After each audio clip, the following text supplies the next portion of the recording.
2024 குரு பயிற்சி பலன். கடகராசி. குரு பகவான் உங்கள் ராசிக்கு 11ஆம் இடத்தில் இருந்து 3, 5, 7ஆம் இடங்களை அடுத்த ஓராண்டுக்கு பார்க்க போகிறார். இதனால் மகிழ்ச்சி, பொருளாதார உயர்வு ஆகியவை ஏற்படும். அஷ்டம சனி பாதிப்பில் உள்ள கடகராசிக்கு இன்னும் கஷ்டங்கள் தீர்ந்தபடலை. வரும் மே மாதம் 1ஆம் தேதி மாலை 3:39 மணிக்கு மேசராசியில் இருந்து ரிஷபராசிக்கு குரு பயிற்சி ஆகிறார். ரிஷபம், சிம்மம், தனுசு, கும்பம் ராசியில் குரு வரும்போது வியாழவட்டம் என்று சொல்லப்படுகிறது. கடகராசிக்கு 11ஆம் இடமான ரிஷபத்திற்கு குரு பகவான் வருவது மிக சிறப்பான ஒன்றாக பார்க்கப்படுகிறது. குரு பகவான் உங்கள் ராசிக்கு 11ஆம் இடத்தில் இருந்து 3, 5, 7 ஆகிய இடங்களை அடுத்த ஓராண்டுக்கு பார்க்க போகிறார். இதனால் மகிழ்ச்சி, பொருளாதார உயர்வு ஆகியவை ஏற்படும். தனக்காரனான குரு பகவான் கிருத்திகை, ரோகிணி, மிருகசீரிசம் ஆகிய நட்சத்திரங்களில் பயணிப்பது அற்புத நேரமாக உங்களுக்கு அமையும். அஷ்டமத்து சனி காலத்திலும் பணவரவுக்கு குறை இருக்காது. 3ஆம் இடத்தை குரு பார்ப்பதால் பயணங்கள் மூலம் பணவரவு இருக்கும். 5ஆம் இடத்தை குரு பார்ப்பதால் பூர்வீக சொத்து பாதிப்பில் இருந்த சங்கடங்கள் அகன்று பணவரவு வரும். 7ஆம் இடத்தை குரு பார்ப்பதால் உங்கள் வாழ்க்கை துணை மூலம் பணவரவு கிடைக்கும். குடும்பத்தை பொறுத்தவரை குரு பகவான் குடும்பத்தில் மகிழ்ச்சியை ஏற்படுத்துவார். நீண்ட நாட்களாக திருமணம் நடக்காத கடகராசிக்காரர்களுக்கு திருமணமாகும். திருமணம் ஆகி பிரிவில் இருக்கும் தம்பதிகள் மீண்டும் சேரக்கூடிய வாய்ப்பு உருவாகும். குழந்தை இல்லாத தம்பதிகளுக்கு குழந்தை பிறக்கும். குழந்தைகளுக்கு உள்ள உடல்நல பாதிப்பு சரியாகும். பிள்ளைகள் சார்ந்த நன்மைகள் கடகராசிக்காரர்களுக்கு ஏற்படும். குடும்பம் சார்ந்த சொத்துக்களில் உள்ள வில்லங்கம் தீர்த்து பூர்வீக சொத்து கிடைக்கும். முக்கியமாக சனி பகவானை ராசிபதியாக கொண்ட கும்பராசிக்காரர்களே, குரு பகவான் உங்கள் ராசிக்கு 4ஆம் வீட்டுக்கு வரப்போகிறார். சுகஸ்தான குருவின் பார்வை உங்களுடைய ராசிக்கு 8, 10 மற்றும் 12ஆம் வீடுகளின் மீது விழுகிறது. உடல் ஆரோக்கியம் நன்றாக இருக்கும். வேலையில் புதிய உற்சாகம் பிறக்கும். சிலருக்கு வேலை செய்யும் இடத்தில் மதிப்பு மரியாதை கூடும். தொழில் ஸ்தானத்தை குரு பார்வையிடுவதால் நல்ல வேலை கிடைக்கும். புரமோஷனுடன் கூடிய சம்பள உயர்வு கிடைக்கும். புதிய தொழில் தொடங்குபவர்களுக்கு நல்ல லாபம் கிடைக்கும். அரசியல்வாதிக்கு வெற்றிகள் தேடி வரும். கும்பராசிக்காரர்களுக்கு இது யோகமான குரு பயிற்சியாக உள்ளது. பொன்பொருள் சேர்க்கை ஏற்படும். உடல் ஆரோக்கியத்தில் கவனமாக இருங்கள். வெற்றியும் அனுகூலமும் கிடைக்கும். ஒரு முறை திருவண்ணாமலை சென்று கிரிவலம் வாருங்கள். நிறைய நன்மைகள் நடக்கும். அதேபோல கும்பம் 4ஆம் வீட்டில் பயணம் செய்யப்போம். சுகஸ்தான குருவினால் நன்மை பல மடங்கு அதிகரிக்கும். குரு பகவானின் பார்வை 12, 10, 8 ஆகிய இடங்களின் மீது விழுகிறது. வேலை சுமை அதிகரிக்கும். குடும்பத்தில் அவ்வப்போது சண்டை சச்சரவு வரும். வீண் சந்தேகத்தால் கணவன் மனைவி பிரிய வேண்டி வரும். அதனால் எச்சரிக்கை தேவை. பொறுமையுடன் போகவும் உணர்ச்சிவசப்படாமல் அறிவுபூர்வமாக முடிவெடுக்க பாருங்கள். வியாபாரத்தில் லாபம் அதிகரிக்கும் என்றாலும் பெரிய முதலீடுகள் வேண்டாம். வியாழக்கிழமை குரு பகவானை மஞ்சள் வஸ்திரம் சாத்தி வணங்க நன்மைகள் நடைபெறும். முக்கியமாக உங்கள் வீட்டில் எப்பொழுதும் பணமழை கொட்ட வேண்டுமா? இந்த விஷயத்துல மட்டும் கவனமா இருங்க.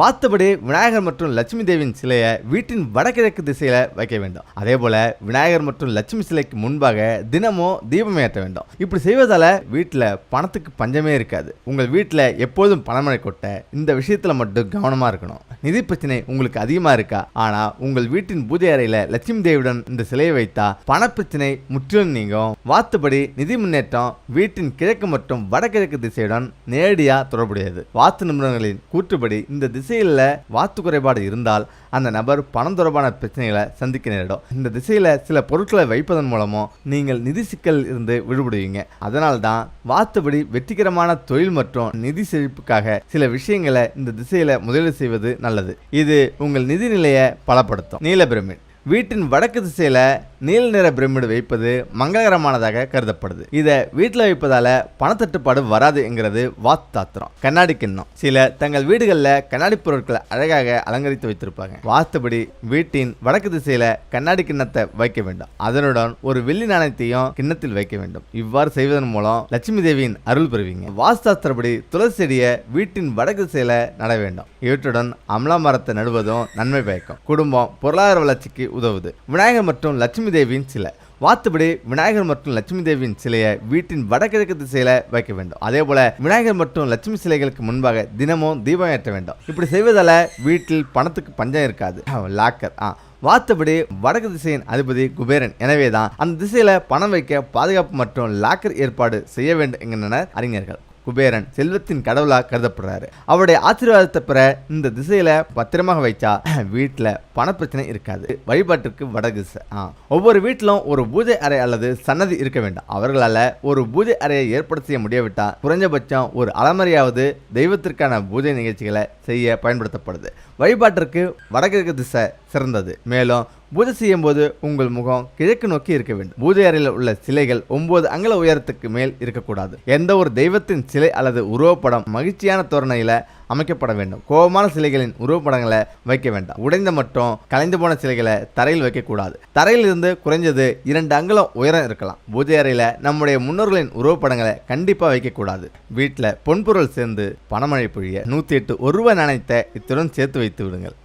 வீட்டில் எப்பொழுதும் பொன்பொருள் நிறைந்து செல்வ வளத்துடன் வாழ வேண்டும் என்ற ஆசை ஒவ்வொருவருக்கும் இருப்பது இயற்கைதான். அந்த ஆசைகள் அனைத்தும் நிறைவேற வேண்டுமெனில் அதற்கான உழைப்பையும் முயற்சியும் நிச்சயமாக கொடுக்க வேண்டும். இதையெல்லாம் சரியாக செய்தாலும் எல்லாராலும் நினைத்த வாழ்க்கையை வாழ முடியாதுல்ல. இப்படி நிறைவேறாமல் போவதற்கு பல்வேறு காரணங்கள் இருந்தாலும் கூட நம்முடைய கர்ம வினைகளின் பலனாகவும் சில நேரங்களில் இது போல தடைகளை சந்திக்க நேரிடும். இதனால நாம் எடுக்கும் முயற்சிகள் அனைத்திலும் ஏதாவது தடங்கள் வருவதோடு எதிலும் நம்மால் முழுவதுமான வெற்றியை காண முடியாது. இதை சரி செய்வதற்கான ஒரு எளிய பரிகாரத்தை பற்றி தான் பார்க்க போறோம். வீட்டில் பணமழை பொழிய பரிகாரம். முதல்ல இந்த பரிகாரம் செய்வதற்கு நாட்டு மருந்து கடைகளில் வலம்புரிங்காய் அல்லது இடம்புரிங்காய் என்று இருக்கும். அவற்றில் எது கிடைத்தாலும் அதை வாங்கிக் கொள்ளுங்கள். அத்துடன் சிறிய வெள்ளை நிற துணி, பச்சை கற்பூரம் இவற்றை வாங்கிக் கொள்ளுங்கள். இத்துடன் 108 1 நாணயத்தை எடுத்துக் கொள்ளுங்கள். இந்த பரிகாரத்தை வலதுபுறை அஷ்டமி அன்று பைரவரை நினைத்து செய்ய வேண்டும். இப்போது பரிகாரத்தை எப்படி செய்ய வேண்டும் என்று பார்க்கலாம். அதற்கு ஒரு கண்ணாடி பவுல் எடுத்துக்கொள்ளுங்கள். அதில் இந்த வலம்புரிங்காயையும் 108 நாணயம், பச்சை கற்பூரத்தையும் சேர்த்து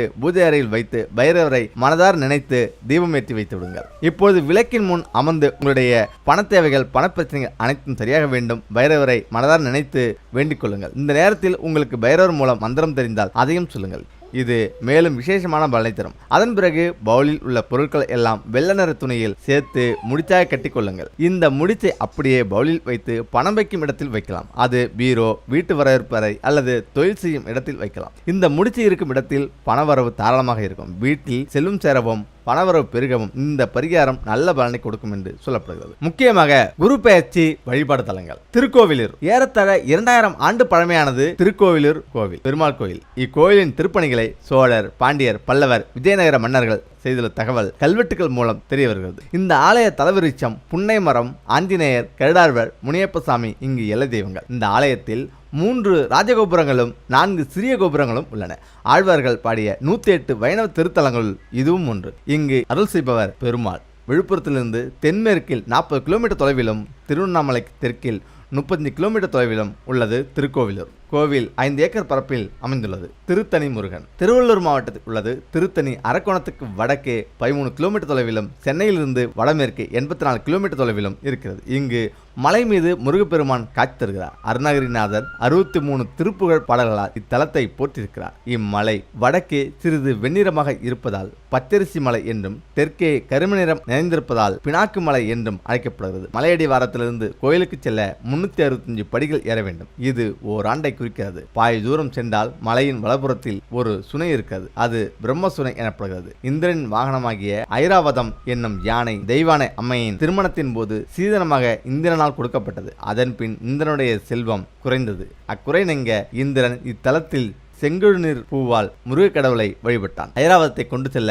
முருகன் இசைவு தந்தார். ஆயினும் சீதனமாக தந்ததை திரும்ப பெறுவது முறையல்ல என்று இந்திரன் தயங்கினான். உன் முன்னோர் எனக்கு எழுதி கொடுத்த சாசனத்தின்படி நீ எனது அடிமை, அடிமையாக இருக்கும் நீ மனம் முடிக்க உரிமையில்லை என தர்க்கம் செய்தார். சுந்தரர் கோபம் கொண்டார். பித்தன், பேயன் என்றெல்லாம் வசைமொழிகளை வாரி இறைத்தார். பிறகு இருவரும் திருநாவலூர் வழக்காடு மன்றத்திற்கு வந்தனர். அங்கு ஈசன் அளித்த ஆவணங்களை ஆராய்ந்து முதியவருக்கு சுந்தரர் அடிமை என்று தீர்ப்பு கூறினார்கள். அடிமையான சுந்தரரை ஈசன் தனது உறைவிடமான திருவெண்ணநல்லூர் ஆலயத்திற்கு அழைத்து சென்றார். இதுதான் எனது இல்லம் என கூறி இறைவன் கருவறைக்குள் சென்று மறைந்தார். சுந்தரர் திடுக்கிட்டார். பின்னர் இறைவன் காட்சியளித்து தன்னை போற்றி பாடுமாறு கூறினார். சுந்தரரோ வந்தவர் கடவுள் என அறியாமல் பித்தா என தூற்றிவிட்டேன், இப்பொழுது போற்றி பாட எனது நாக்கு எழவில்லை என கதறி அழுதார். இறைவன் அவரை தேற்றி நீ என்னை தூற்றிய பித்தா என்ற சொல்லையே ஆதியாக கொண்டு போற்றிப்பாடு என்று கூறினார். சுந்தரரும் பாடினார். இறைவனை பித்தா பிறைசூடி என போற்றினார். இறைவனால் தடுத்து ஆட்கொள்ளப்பட்ட கிராமம் இன்றும் தத்தார்கொண்டூர் என வழங்கப்படுகிறது.